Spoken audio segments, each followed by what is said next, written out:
Olá! Na aula de hoje eu vou tratar com vocês sobre uma obra chamada Marxismo Desmascarado, que foi escrito a partir de 9 conferências que Ludwig von Mises fez em São Francisco em 1952. Destas 9 conferências que se transformaram nesse livro, nos 5 primeiros capítulos nós vamos ter eles todinhos sobre a importância que Mises dá para a filosofia. Leitura. As primeiras 5 conferências dessa série serão sobre filosofia, não sobre economia.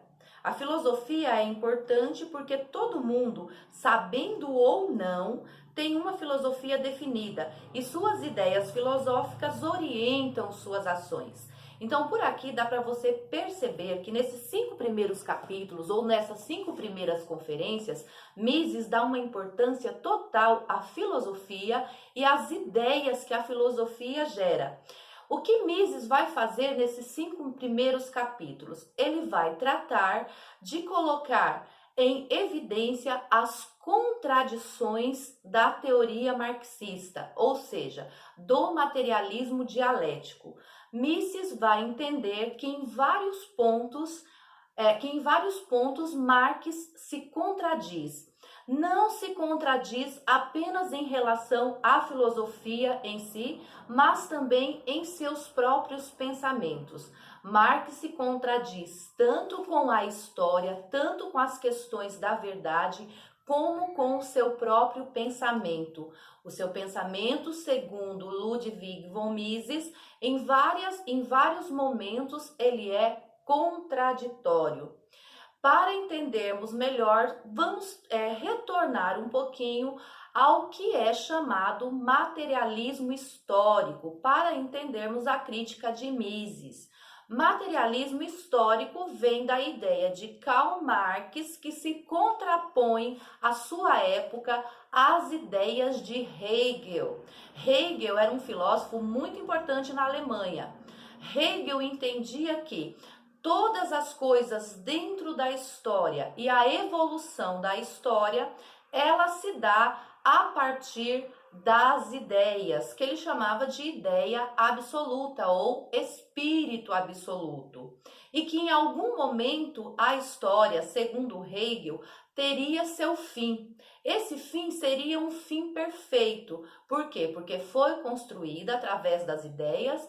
Essa ideia se tornou uma ideia absoluta, uma ideia perfeita, então a história tem o seu fim a partir deste absoluto, desta ideia absoluta. O Karl Marx, ele vai entender de forma diferente, ele vai pegar a teoria de Hegel, da qual ele era seguidor, e vai dizer que não, que o que movimenta a história e o que leva a história para um fim em si seriam as ferramentas, ou seja, as matérias que se trabalha, a produção. Então o Marx vai entender que a partir das ferramentas, a partir das tecnologias que vão se avançando com as novas ferramentas, são essas novas ferramentas que vão formar os pensamentos.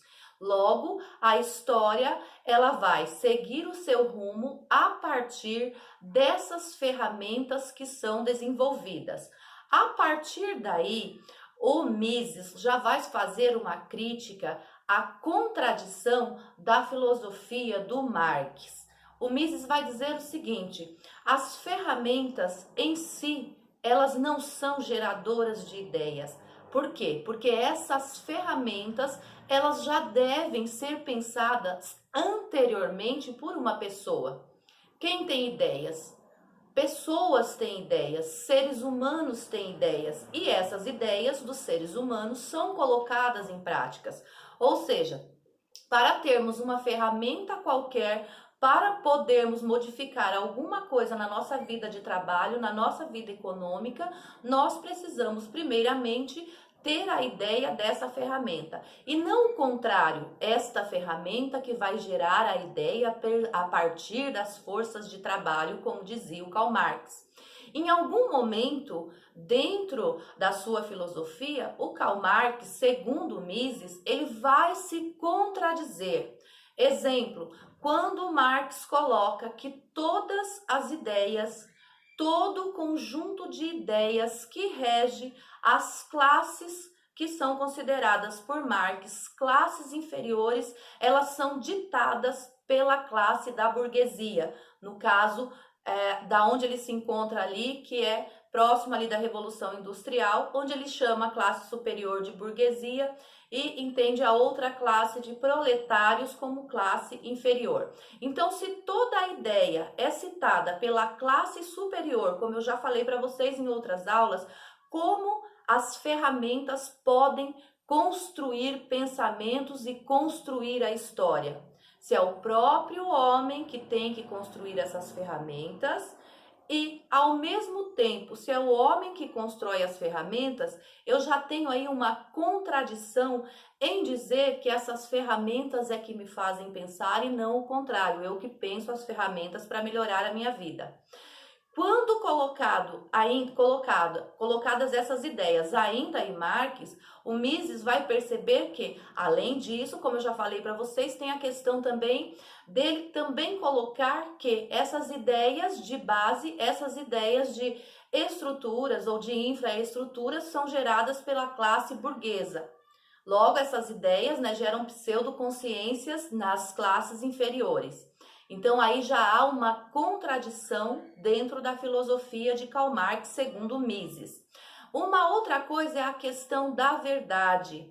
Marx não aceitava muito bem a questão da verdade. A verdade para Marx, ela não existia. Ele lutava contra as filosofias de verdades eternas, as filosofias metafísicas, a religião. Só que Karl Marx, ao mesmo tempo, acreditava que o final da história seria a partir da instauração do modelo econômico chamado socialismo.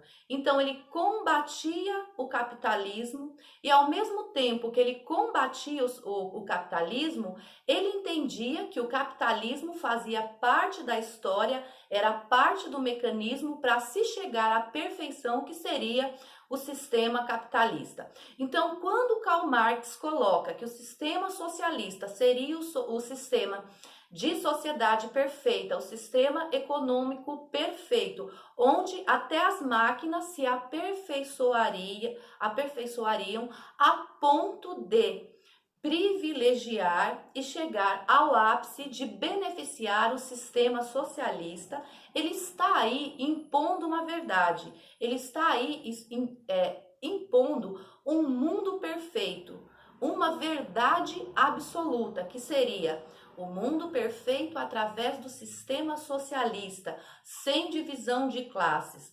Então, o Mises também coloca que essa é uma outra contradição dentro do sistema socialista, dentro das ideias de Karl Marx. O Mises vai comentar também em questão das ideias, das ideologias que eram combatidas por Karl Marx.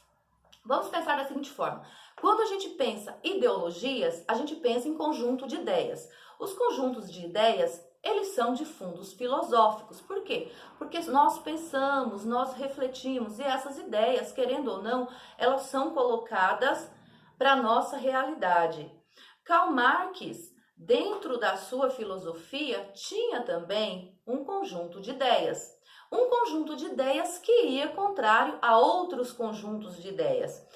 Um exemplo que Mises cita no livro, no primeiro capítulo, é a questão de Locke, por exemplo, que era um liberal, só que entendido por Karl Marx como um liberal burguês. Então, se é um liberal burguês que tem uma ideia burguesa, ele está reforçando as bases, ou seja, as infraestruturas que vai dar poder ou que vai gerar a superestrutura. Logo, ele é burguês, não devo lê-lo. Não devo tomar contato com sua filosofia, devo me afastar. Ou seja, aquilo que é contraditório, aquilo que se opõe ao meu pensamento, eu descarto, eu não aceito. É como nós pensarmos hoje, quando você quer debater ideias com algum marxista, o que o marxista vai te falar? Não, você é um burguês, não, você é um fascista, não, você é um nazista. Ele não vai querer saber as suas ideias, ele vai colocar as suas ideias de lado e vai achar que nada que você pensa tem importância. Então, o debate, ele não existe dentro da teoria marxista. Ele se impõe como ideia, ele se impõe como verdade. Percebam que ao mesmo tempo que se nega a verdade, se impõe uma verdade. Ou seja, a verdade marxista, ela é mais verdadeira do que todas as outras verdades. O Mises vai colocar bem esses pontos nos 5 primeiros capítulos. Esta parte que eu estou aqui comentando com vocês faz parte apenas do primeiro capítulo, tá? Onde Mises está introduzindo aí o seu pensamento na primeira conferência lá em São Francisco, ok? Pessoal, nas demais aulas eu pretendo dar prosseguimento, né, ao livro de Mises, comentando capítulo por capítulo, ok? Ou 2, 3 capítulos, dependendo da dificuldade de cada um dos capítulos, para os vídeos não ficarem muito longos, ok? Pessoal, agradeço quem assistiu até aqui e beijos!